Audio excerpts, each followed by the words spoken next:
do. We see the bans coming out. MnM as our defensive side will take that first attacking ban, and they're going to pick Ying up. So we've already got a bit of a difference to the previous game that we saw on Coastline. Not too much of a surprise to see a Ying ban on Coastline demo. Again, it's one of those big power operators that are so strong in so many different ways. Oh, another thing that I think we completely just slipped our minds as well, Tim, that we've new operators. Well, I say certainly do. New to ESL, we've Kaid and Nomad available as well. Completely forgot these two operators even existed because we don't see them. We've not seen them available in too much competitive play so far. We have, in one or two competitive matches, I have personally seen Nomad, and I've seen Nomad used to, I would say, very reasonable effect, to put it quite lightly. There's obviously still strategies being developed around those operators, so we'll see how that develops in time. But we're going to see the Mirror and Echo bans. That's pretty much what we predicted for the last time around on this map demo. Much more of a normal selection there. Yeah, that trio of death I talk about. You have Mira, Echo, Maestro. This time Maestro being let through. Certainly, Mira being gone kind of throws the whole penthouse and theater bomb site completely out the window. I don't think we'll see that at all. But hey, they might surprise us. Who knows? So we move in and will be our hookah lounge and billiards. And I think this is the bomb site that most teams rotate towards. So yes, all bomb sites are viable, but this seems to be always the first pick for teams.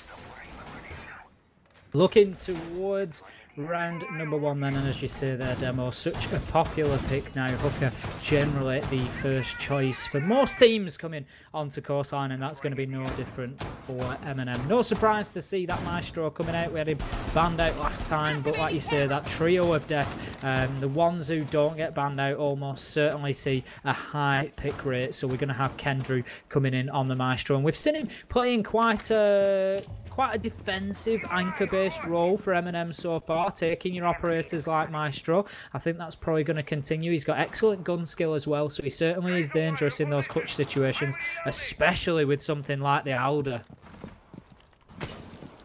So we do have a couple of roster changes to talk about on the side of EnD Gaming. This is a team which we haven't seen in action since the ESL Italia Finals, and that was way back in December. I'm sure probably a lot of people didn't even know that that happened, but yes, they did. And since then, they have picked up a new player for themselves. They have Panix coming in to the roster. If you don't know who Panix is, well, a very veteran player of the game. He has been around the scene since it really began. He played in multiple teams, Team Vitality, his Team Vitality, not the one we know today. Also played inside of Penta. This guy has so much legacy and pedigree behind him. Did unfortunately get benched from Penta Sports, and since then has managed to find his way onto EnD Gaming, and we'll see what he can do on this Italian roster. 2 minutes or just less left on the clock then. We are still 5 versus 5. Citizen just out there on the roam on the Valkyrie, looking through that main lobby just to see if he can sort of waste any more time of Panix, who's trying to push himself in, and Sloppy moving in through Blue Bar as well. So it's going to be important that these two actually clear out the roam of Citizen, because otherwise they're going to leave themselves open to quite a severe flank. We can see Panix just moving around, I think on the exterior there. He's heading round towards that Sunrise entrance. So it looks at the minute like the EnD players are feeling fairly comfortable downstairs, but you can see the silhouette just off in the distance there. Citizen is certainly still there and still active. We're going to see Torok getting the first kill of the game on 2 saves, so that will be one of the MnM fraggers down. That's the Jaeger gone. His ADSs will no doubt already be in place and active, but that is definitely some slaying potential off the card coming into this final minute. First bit of utility will start to be used by that Capital, and well, will be lit up for his trouble. Stokey playing on the dock, his signature operator. Panix will find Kendrew as well, so not a good start for MnM. Citizen, however, still below, has that C4, could potentially uproot a plant or so. Still 30 seconds to go. Nothing has really encroached so far for the players of EnD.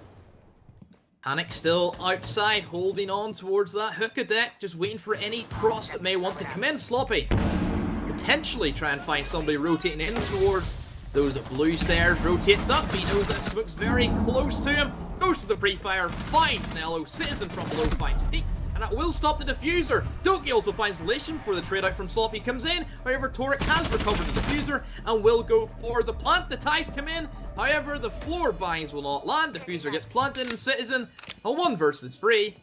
Valkyrie MPX. Don't think this is going to go any other way except for an end win. Finds 1 down for his troubles, but still players holding on to him. Panics is there. Citizen falls. Then Gaming, they walk away with the first round. 1 versus 3 with the MPX is always going to be a big ask. You at least want a good gun in that situation. The MPX does often struggle in those head-to-head gunfights, but I just think MnM struggled to really apply the roam game there. They lost saves early on. Citizen obviously waiting and keeping himself safe for that C4 denial potential, but I think it just put a little bit too much pressure on the remaining 3. EnD Gaming did well to avoid the roamers really, and just get themselves in a position to apply pressure to site and get a couple of those MnM players down and get the numbers in their favour, and they built from there really. But you know, that's the first round in the books for the attackers, and that's a little bit different to what we saw last time.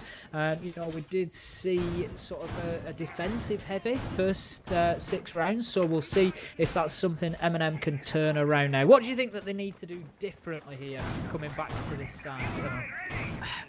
I don't really think it's them doing stuff differently. This is a strategy which I've seen MnM do. This is a very standard play. I've seen them do it plenty of times before.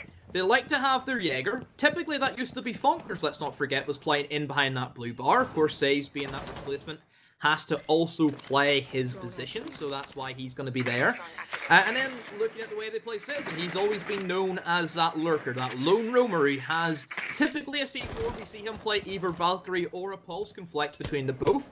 And he comes at the last second, goes for the C4 kill. We've seen him do that last round, but just was so close to actually denying the entire round for EnD, but just a little bit too late for himself. And then they also have Doki playing that Doc and Peek very aggressively with the ACOG in towards that balcony. But the difference is that EnD, they've decided to take below and uproot the Jaeger from that angle. That's the difference that they're doing here. 2 minutes left on the round then, and we're going to have Sloppy just making good progress into the blue bar there on the Ash. He's got the hollow on with the ACOG no longer available, and he's just going to be looking to hold down that Cool Vibes area, just getting on his drone temporarily while Panics manages to get a kill onto Citizen, and that is going to remove that all-important Nitro ability for that denial from the bottom floor. We also see Saves taking big shots up in the aquarium there. It looks like Torok had the angle from roof, and he's just going to take probably about 99 health off Saves there, but Doki will manage to get some of those gadgets onto him just to re-heal him and get him back into the fight. So that brings Saves back up to about 80 health there. Good progress so far from EnD. They've got a lot of map control here. It's now just going to be a question of what they do with it. Sloppy looking to see if he can get a tricky angle from underneath in the office, but he won't be able to see Saves before Saves sees him. And what a great headshot there. Doki just taking one before that as well. So that leaves us now in a quick turnaround, 4 versus 3 in favour of MnM coming into this final minute.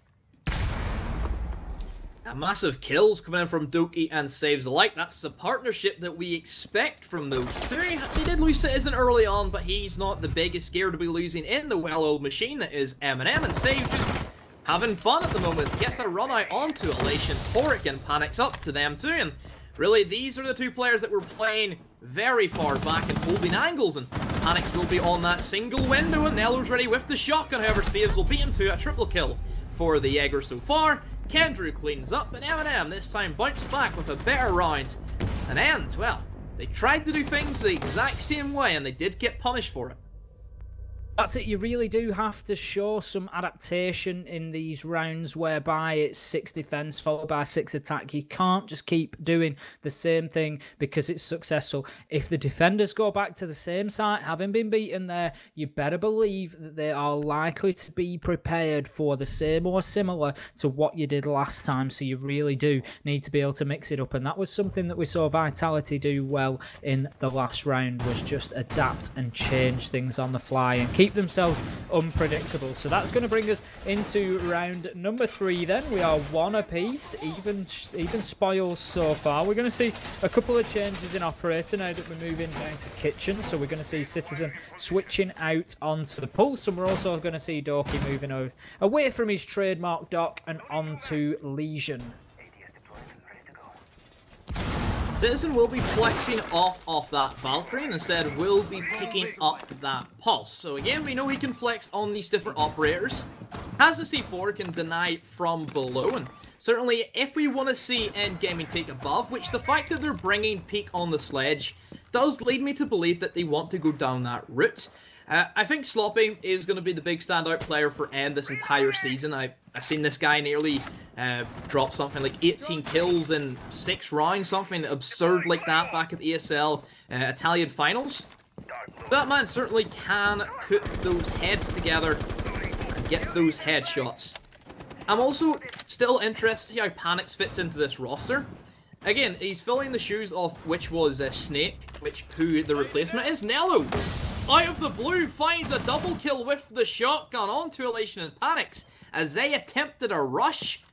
EnD Gaming just losing it at the moment. Wow, that surprised me quite a bit. Indeed, so we are now heading into the 2 minutes remaining mark. 5 versus 3 in favour of MnM, certainly having a more favourable round for them this time down in kitchen and service, not having lost anybody. And it does make you wonder, you know, is Hooker the most comfortable site for them, or are they happier elsewhere and they just thought they'd get that one out of the way? I mean, most teams now do prefer Hooker, but it's not necessarily essential. So we're going to see Sloppy just holding his angle with Ash there. He knows that there's somebody in the courtyard, but he doesn't necessarily feel in the best position to challenge by the looks of it. And Citizen steps out with a great kill onto Sloppy. How about that from the Pulse? That was fantastic, especially with this Ash of Sloppy just looking at him already. He knew that he was there. Torok getting the kill onto Citizen, but his work largely done here. So that's now 4 versus 2 coming into the final minute.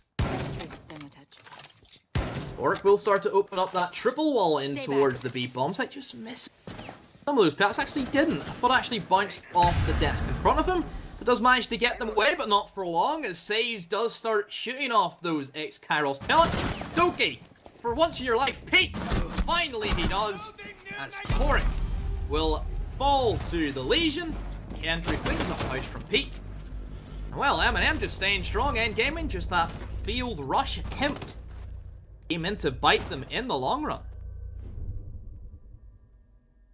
It did indeed. So that will leave us with a quick swing around. Obviously only early in this one, so you know there's plenty of race to be run yet, but MnM coming out and reacting well to losing that first defensive round, getting themselves into a good position here now, 2-1. They certainly want to be taking a majority of the defensive rounds, as we saw Vitality do, just to give themselves, if nothing else, that mental boost going into their attacking phase. And as you can see, the big difference there is the kills across the board for MnM. We've got a couple of players, Panics going off particularly, Sloppy and Torok picking a couple up themselves, but the kills are raining in from all directions for MnM, and I'm sure that is going to be something that they are keen to continue. So we're going to see Blue Bar and Sunrise this time out. Again, we're seeing quite a bit of utility just expended towards kitchen there, with the Citizen Legion just in there putting down some goo mines and barricading that door. They don't want to give up kitchen completely freely. And we're also going to see Kendrew upstairs this time, applying that utility to the aquarium and billiards area. He's got the hatch open, so he can drop back to site, but I'm sure he's going to want to keep that upstairs clear for as long as he can into this round. I'm curious to see where the plays come in from EnD. It will be a Blue Bar Sunrise. I kind of fear that they're going into the same playstyle Nariki had, and that's taking just a small portion of the map and just trying to push their way in. Yes, they are playing a little bit more differently as they have different players scoured around the map. Not for long, however, as Saves does get the better of Panics in that engagement and can still play very aggressive in towards that office. Elation will find Kendry. That's to castle off the board. His utility has already been used. It's not the biggest kill coming in from the players of EnD, but kills a kill, gets a man off the board, gets a gun off the board. That means MnM do have to be a little bit more careful in how they position their players. Saves just looking to challenge out onto the aquarium balcony there, supporting the dock of Doki-san.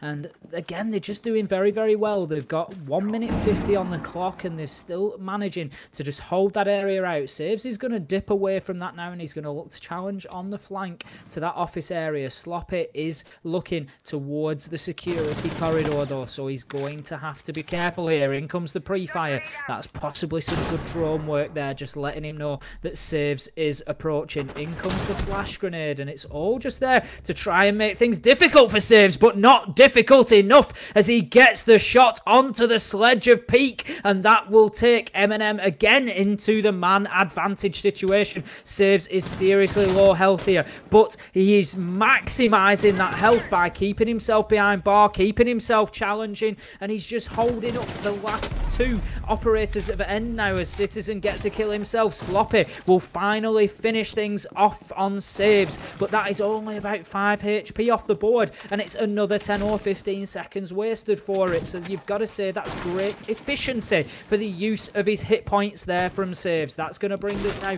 into a 3 versus 2 situation. The camera was active at the point that Sloppy shot it out, so MnM should be relatively aware at which side this push is coming from. Toki is just going to hold an angle from Cool Vibe Stairs there on to the door. We've got Nello on the smoke, just playing out towards office and towards Sunrise Line, and that is going to take some good damage on that pool entrance from the Ash.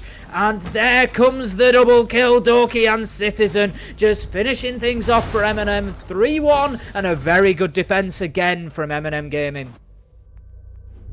That's good stuff, you have to admit, from MnM, holding on. You have to give credit to Saves. He really pulled that round for MnM. Sure, he got 2 kills for himself, but the follow-up where he was able to waste a lot of time, by the time he finally died, there was only a minute on the board, and whenever you still have to go through another 3 defenders, plus some toxic babes, that just ends in misery for EnD Gaming in that scenario. I still think EnD had a very big chance at taking that round, but I think losing Panics early on really did hinder them. Panics has impressed me so far. We know the guy can kill, we know the guy can frag. It's just he lost that unfortunate 1v1 against Saves. He was ready for him in that engagement. We move into our next bomb site. We head over towards our hookah and our billiards once again for MnM. This is the only bomb site that currently EnD Gaming has won against MnM. Citizen still flexing away as much as he does. We've seen him play Pulse, and he's back on the Valkyrie just like he was last time. They prefer to have that intel that Valkyrie cameras give, and Valkyrie on this map just covers so much of the map, and whenever a lot of it is played on the outskirts, then yeah, an amazing pickup. We will see MnM Gaming come back to Hooker then, and how about this fuse pick? Not something we normally see from Panics coming in here, but, you know, a little bit of a roll of the dice. Not always the worst thing in the world. We've seen MnM so far 50-50 on this site. We saw EnD Gaming take round number 1 when attacking here, but MnM very quickly came back and got that defense in the books to make it 1-1. So EnD Gaming we saw have a successful first attack, but then did very much the same thing for the second round. That's something that they're going to have to do differently here, because again, I think MnM are going to be prepared for that, but given that we've got a fuse on the board, I'd imagine they are probably looking for something a little bit different here, EnD. Bobby looking to enter in from below just like he has done before. Panics finds Saves on a fuse. Fuse was one of, I believe, the only attacking operator we did not see at this year's 6 Invitational. That's probably for good reason. Fuse is just Once you hear the cluster charge, you know it's going to be a fuse, you just run away, and again, those cluster charges aren't the most reliable in terms of actually getting a kill, because you can literally see the explosive hockey puck right at your foot, so you can just move away from it. Sure, the AK still has its benefits, it's a good gun, hardly no recoil, good damage output, good recoil control as well. I think that there is things that, yes, Fuse can do well, but for the most part, no, he's just countered too easily, plus he's a free armor on a 1-speed. That doesn't give you much options in terms of rotating as an attacker. MnM certainly struggling on this site now, finding themselves 5 versus 3 Citizen with the first kill for them as I speak, getting the headshot onto Peak, so that's going to take the Twitch off the board and a very good gun to boot in that F2. We have Panics already putting what is a popular gun on the Fuse to good use so far. As you said, Demo, the gadget can be limited in use at this level. It's more, you know, used to move people around rather to get the kills. Sloppy getting the kill onto Dorky, and the pressure really mounting into sight now for Endgaming. Nello is definitely feeling the pressure. I think Citizen, however, moves back in from the stairs and gets himself a kill onto Panics, just holding a hard angle at that billiards door now. It's been smoked off. Nello just holding down the hooker door as well. They've got themselves locked into this last 20 seconds. They're holding their angles. They're making things difficult. Who is going to win this challenge? Nello will see. I think it's the Capitao Evolution move across the door, but he doesn't manage to get the shots. The diffuser starts going down from Tarek. Nello looks to do something about it, and he will do something about it, stopping the diffuse going down. Citizen needs to keep himself alive. He does so and wins the round. How about that from Nello? So important. I wouldn't say it's impressive from Nello. It's not good from Sloppy there. He had one job, was to watch the window. And also, let's not forget, Capitao was also holding the doorway, stopping Nello rotating. They look away for a split second, and he manages to run straight up and kill the planter. Yeah, that's a thrown round coming in from End. Yeah, I think you're right there, Dem. I think at the point where you're 5 versus 3, I think they had the man advantage at one point, or even when you've got the Valkyrie and the smoke of Nello really pinned down in that Cool Vibes corridor area outside of Hooker. You really do need to be able to control the site a little bit better than End did there, especially if you've got a man on or around the double window, and just have to protect your planter there. Nello, how about the game sense from him? He knew that he was likely to lose his life going in there. He knew that there was a Capitao on hooker door that he'd been watching. He knew that the challenge would come onto him, but so long as he got that kill onto the planter, he knew because of what was left on the clock, nobody was likely to get to that diffuser in time. Fantastic plays from him, and Citizen doing what he needed to do and keeping himself alive. So very good so far. That puts MnM 4-1 and certainly in the driving seat now. I'm sure End are going to be looking to come out here and have a good round, you know, get themselves back to 4-2 and just gain a little bit of momentum coming into their defensive phase. But I'm sure MnM will do everything they can to stop them. We head into our next round, and it will be the final defense for MnM and the final attack for End Gaming. Saves will be playing aggressive in towards the blue bar, and Peak will be knocking at his door with that F2 on the Twitch. One of the best assault rifles in the game. Probably, I would say, the best, simply because the R4C did lose the ACOG, where I always thought Ash just had that little bit of advantage with the gun. And, well, this is starting to look like a good pitch from End Gaming. They have all angles covered, and Torek will win the gunfight with that Type 89. And so we head in to the 2-minute mark. That save's gone. That's the man who's been causing you the most problems. If you're End from here, you just carry out the rest of your plan, but no. That gets shut down very quickly as Citizen just floor bangs Peak as he was on his Twitch drone. How unfortunate for Pete, but certainly Citizen will be glad of that kill there. Got good control in towards that Waves hallway and also in towards that penthouse and theater. Looking at the way that the players of End have kind of formatted themselves, they like to hold their angles. They kind of section off areas of the map. They usually have about 2 players holding different angles that allows everybody else to move freely, knowing that the flank will be held. Well, unless you're Sloppy, where he didn't really do that job last time they tried to do it, but sure, we're expecting Sloppy to do most of the fragging work, which I'm still waiting for that time, and certainly this could be his round to do so. Sloppy pushing through Penthouse into theatre then. Dorky is, however, going to pick up a great headshot onto Torek. He'll pick up a second onto Sloppy. Fantastic plays from the roaming Legion as Dorky brings it to 4 versus 2. And now we're going to see Panics moving in through the Sunrise Lounge on the Zofia. And they really do have it all to do here. And they really are struggling on the attack, and they're going to want to take this second round, but we're going to have Elation and Panics now moving from the same doorway, and that is always a risky game, but Panics will take the head off Kendrew, just spotting him behind the counter there. Dorky will get the kill onto Elation, though, and that leaves us 1 versus 3. Panics just collects that diffuser and starts looking to change his angle up. That's never a bad idea when you find yourself in a 1 versus X situation looking for a clutch.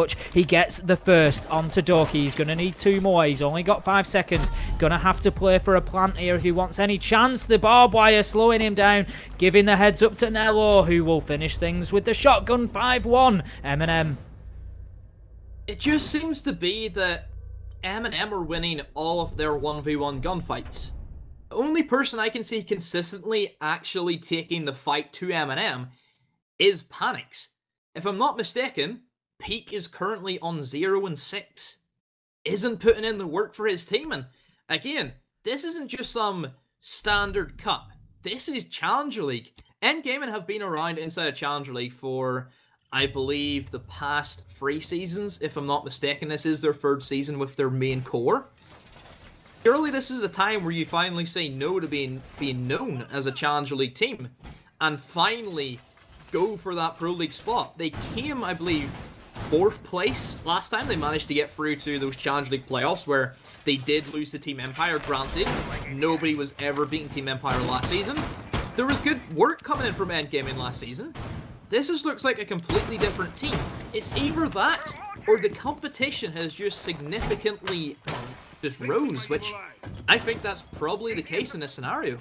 Yeah, I think that really is something that we're seeing, Demo, as the popularity of the game goes up. You know, let's not forget we've just seen the first $2 million tournament in terms of the Invitational, and that really does start to grab players' attention potentially from other games. You know, high-quality players start moving into the games, the teams start getting padded out with these better players, and it's just an inevitable process that the more attention the game grabs, the higher the quality becomes in the competitive scene, and I think that's exactly what we're seeing in this season of Challenger League. But moving back to the game at hand, we've got MnM on the attack here, and we are in round number 7, so that will be MnM's first attacking round after winning 5-1 on their defensive phase. A good first half for them. I'm sure they're going to look to close this out as quickly as they can. 7-1 would be a fantastic first result for MnM. We're seeing a very steady approach so far. 1 minute in, they are definitely taking the time, looking to gain top floor control so that they can start to use those vertical angles against the defensive game of EnD.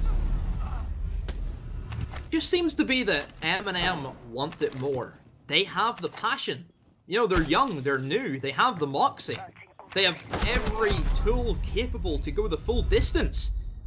Saves will put Panics in the dirt and does go into a 4 versus 4 and say that 4 versus 3 as MnM are on the back foot. Panics playing very aggressive as the Doc, and again has that ACOG, has the MP5, essentially no recoil, has the great aim as we know he does. That does leave MnM in quite a peculiar position. Saves not entirely sure where he wants to go, will come into an engagement very shortly, but instead backs away. He could just be killed very easily by Sloppy, yes he will. Citizen does refrag onto Elation, but still, everything is in the hands of EnD Gaming. Down to Nello, down to Citizen. Nello still has 1 logic bomb and 2 smoke canisters, and, well, Citizen has all of his utility left. There could be pieces that could work for MnM, but they're going to have to get the frags to do so. Citizen peeking on into Kitchen then and trying to do exactly that. Get those frags for his team. If he can get 1 and just even it up at 2 versus 2, that is going to be a big first step. They've got 50 seconds, so no major rush yet. They've got the diffuser in hand, so they really do have the cards they need, but they're going to have to break down these engagements. The last thing they need is to lose the first gunfight here. On the flip side of that, Endgaming just need to remain patient. They need to hold their angles. They're doing exactly the right things here. They're not rushing in for the kills. They're not trying to chase them around. They are happy to let MnM just work their way into their line of sight. And there you go. Shots coming in onto Citizen. He will challenge back and he will get the kill onto Sloppy. Unfortunately for End, Sloppy just missing a few of his shots onto Citizen there. And that has allowed a challenge. I think we've also got an End player down by the looks of things. Oh no, it's not. He looked like he might have just dropped into prone. So that's going to leave it 1 versus 2 for Citizen now. He's got it all to do. The diffuser out of hand. He really just didn't have the time there. Good defensive round from End. Not pushing things too heavily when they were 3 versus 2. Letting MnM bring things to them. Great round. 5-2. So again, and I think they were quite impressive for the most part. I think there's parts inside of the End roster that still needs to be tweaked. There is a little bit of, I think, breakdown of communication. Maybe they're just lacking intel for the communication. And let's not forget as well that End Gaming, who were primarily an entire, yes, they were just an entirely Italian-speaking roster, they now have to change their communications to English. Then so Panic's coming in as he does not speak Italian. He speaks English and he speaks French. So there is stuff there that maybe does come into effect. But hopefully that shouldn't be an issue. I doubt that End would switch to English comms if they all couldn't speak fluent English. I've met the End guys. What I've seen, they can speak fluent English. So there really shouldn't be any issues from that perspective. But they move into their next round and they will be bringing that Maestro to the table. And again, Maestro cameras on this particular bomb site, and where that specific one came from Toric, it seems to be Maestro cameras underneath tables are one of the most peskiest things to deal with. Because you cannot get a clear line of sight. You may not even know they're there. All you need is that sliver of intel. All you need to see is just a leg of an attacker. And you know that a plant's going to come in. We see that a lot from a map like Consulate, where we see a Maestro camera go on underneath one of the vans. And as soon as you see someone run in and stop, then you know that's going to be a plant. Just that little bit of intel, that's all you need to make a difference. Like you say, it can be super hard to hit with things like frag grenades, particularly then as well. Your projectiles like Asher's, the breaching charge and things make it a little bit easier once you can see them. But yeah, hitting with those thrown explosives can be very difficult. Saves moving himself in quickly as the Ash getting established in Aquarium there, just checking behind that bar, trying to just clear that barbed wire out. He will get the first set, and that is what he wanted, so that frees up the route into the potential plant behind the bomb there. And that's sometimes what these rounds are all about. It's just step by step, each member of the team performing 1 or 2 tasks that's assigned to them. So now Saves has got in there, he's secured that area, and he's also secured the route to the plant. What a wall bang! Oh no, it wasn't. Sorry, Saves just looking down at the kitchen. Doki getting a kill elsewhere. That was very bad timing for me. Citizen with the kill onto Torok. That will leave us 5 versus 3 now in favour of MnM, and a very good attacking round so far. We haven't seen much of a challenge from Endgaming. MnM largely allowed to do what they've wanted to do. Nello getting the kill onto Peak there, bringing us now 5 versus 2, and Elation and Sloppy really do have it all to do here. Elation has even more to do as shots rain in on him as the smoke is now less than 25. Sloppy is going to get the first kill onto Doki, so that's going to leave us now 2 versus 4. That will be a kill from Saves onto Elation, and it was surely a matter of time. Saves was actually eating bullets from Sloppy there, but will get that final kill to finish things off, and that secures at least the draw for MnM, but I'm sure they're going to be looking to push on for this win as quickly as possible. Yeah, it's really hard because I see so much potential from this Endgaming lineup. I think the addition of Sloppy and Panics just elevate this team compared to what they were like last season, but we're not seeing that.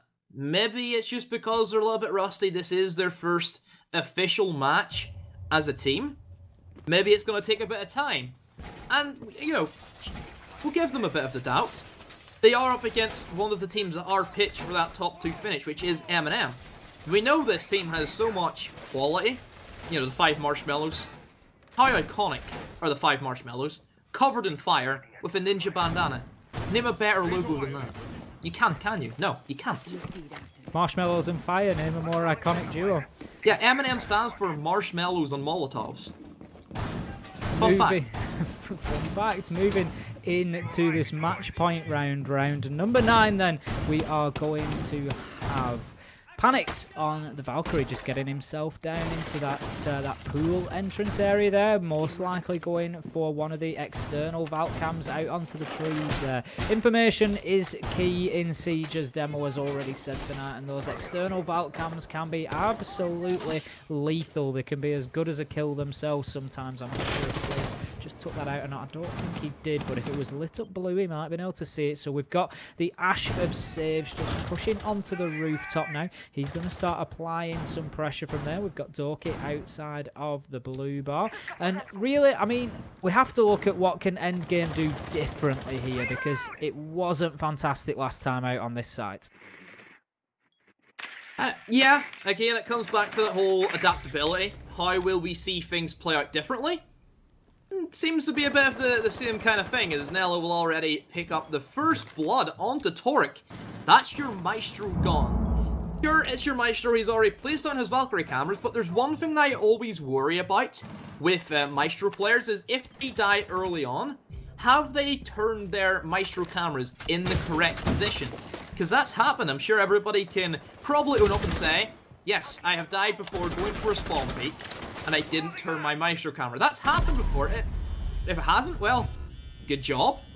But already everything will start to unravel as Peak will find Citizen before Saves find Panics, and already it's a 2 versus 4 with still half the round to go. Doki finish off Sloppy. This is looking like the easy cleanup for MnM. Peak, the last man alive. Being wrong, doesn't want to be called at this time, but Kendra will finish things off, and MnM take their first win inside of Challenger League as they beat the Italians 7 rounds to 2. Fantastic performance from MnM there. That's not to take anything away from Endgaming, but there is certainly some learning points that they can take away from that. I'm sure they'll be going back over that with a fine-tooth comb and picking up some tips and just looking at where things went wrong, really. But MnM, you know, very, very polished there on their attack, particularly getting themselves into man advantage very frequently, getting those early kills as well.